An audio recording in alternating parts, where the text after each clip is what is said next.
Բարև ձեզ, ես Գորն եմ Գոգինյան, Լոռու մարզի Դսեղ գյուղից, զբաղվում եմ գյուղատնտեսության երկու ճյուղով, այսինքն զբաղվում եմ հողագործությամբ եւ անասնապահությամբ, շատերի նման չեմ գնում արտերկիր աշխատելու, փորձում եմ ստեղ արարեմ, ստեղծեմ իմ ունեցվածքը, իմ ընտանիքը այստեղ ավելի լավ եմ զգում, դրա համար չեմ ուզում գնամ։ Սա իմ մոշի այգին է, անցած տարի եմ ես հիմնել իրան, կոչվում է Freedom տեսակի ամփուշ մոշ է, ինքը շատ խոշոր, հյութեղ, լավ մոշ է, անցած տարի եմ արել, այս տարի նշանները արդեն գցել է, քաղցր է բավականին ու ավելի անուշահամ է, քան ինձ համար համենայն դեպս, քան վայրի մոշը։ Մյուս տարի արդեն ինքը լիարժեք բերքի տակ է մտնելու, շուկայում շատ պահանջարկը շատ մեծ է, ինքը բարձարժեք մշակաբույս է, այսինքն իր կիլոգրամը ավելի թանկ է, քան մնացած հատապտուղներինը, օրինակ այնտեղ սմարոդինա կամ մյուս այլ մշակաբույսերի համեմատ ավելի լավն է, ավելի պահանջարկը շատ է։ Փորձենք անցած տարի եմ գցել, այսինքն 2 տարի սպասել եմ, որ մյուս տարի լիարժեք իրանից բերքը ստանամ։ Առաջ եղել է այսքան, այս բոլորը իմ հողամասն է, այս տարի որոշել եմ պարիսպները մի քիչ ընդլայնեմ, այստեղ արդեն գարունը գցելու եմ մալինա, որ համ ունենամ մոշ, համ ունենամ մալինա։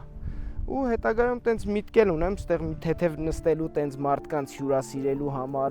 մարդիկ իրանք ձեռքով գան քաղեն, այդ ավելի հաճույք է, էլի, որ մարդը գալիս է իր ձեռքով է քաղում, նոր դնում է քշերքին, գնում է իր տուն։ Ցանկացած չաշխատող մարդ կարա պատճառաբանությունը բռնի, որ աշխատանք չկա։ Իմ մոտ ստացվում է, այսինքն ես մոտավորապես 4 տարի է, որ զբաղվում եմ միայն գյուղատնտեսությամբ, այսինքն անասնապահությունը անցած տարի եմ սկսել, իսկ հողագործությունը արդեն 4 տարին է, որ ես սկսել եմ։ Հողերս մենակ հողը էս չի, զբաղվում եմ մեծ կարտոշկի ցանքսով, անցած տարի ունեցել եմ մոտ 2 հեկտար կարտոշկա ցանած, այս տարի ընդլայնել եմ 4-ից 5 հեկտար արդեն վարձակալությամբ հողեր եմ վերցրել, 4-ից 5 հեկտար կարտոշկա եմ արդեն մշակելու։ Ընդ որում էլի նորից լավ կարտոշկի սերմ եմ ես բերելու, այդ կարտոշկի սերմն եմ ցանելու, հաճախորդներ արդեն ունեմ, ես ինքս ինձանով զբաղվել եմ, գտել եմ իմ հաճախորդները ցանում եմ, զանգում են ինձ, գալիս են ինձանից ստանում են։ Հիմա այս նույնը մոշն է, մոշնել եմ նույն ձևի, նույն տրամաբանությամբ աշխատացնելու եւ անցած տարի սկսել եմ զբաղվում եմ արդեն անասնապահությամբ։ Փորձեմ անասնապահությունը տեսնեմ ինչ կստացվի, ոնց կլինի։ Կաթի մթերումը համաձայն եմ ես էժան է, բայց ամեն դեպքում էլի ձեռնտու բան է ինքը, որպես գյուղ ոլորտի բան, ուղղակի մի հատ ինքը խնդիր ունի անասնապահության ոլորտում, որ հիվանդությունները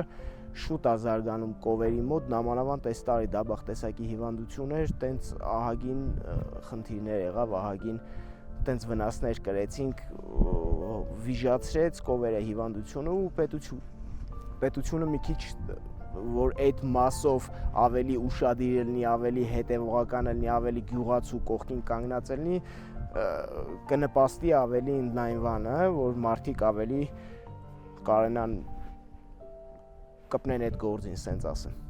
Դսեղը արդեն ինքը իրանով անունը ասում է Հովհաննես Թումանյանի ծննդավայրը, որ ստեղ ավելի քաղաքակիրթ են մարդիկ, ավելի մի քայլ առաջ են մնացածների համեմատ ու այստեղի համու հոտը, այստեղի բնությունը, որ գյուղով շրջում եմ, ես 36 տարեկան եմ, գյուղով ամեն ծայրով որ շրջում եմ, ամեն անգամ մի բացահայտում անում եմ իր գեղեցկության բանով։ Գյուղը շատ լավն է, գյուղի մարդիկ շատ լավն են ու արարող են, մեր գյուղացիք են արարող։ Հենա, որ սենց նայում եք, արդեն մարդիկ սկսել են հողեր մշակել, ավելի քիչ են գնում արտերկիր աշխատելու։ Ամենայն դեպս իմ շրջապատում ես տենց գիտեմ, որ քիչ են գնում, բայց գնացողներն էլ լավ չեն անում, որ գնում են, կարան հետևեն մեզ, արդեն փորձ ունենք լավից վատից, կարան հետևեն մեզ, որ չգնան այստեղ մենք կաջակցենք իրանց։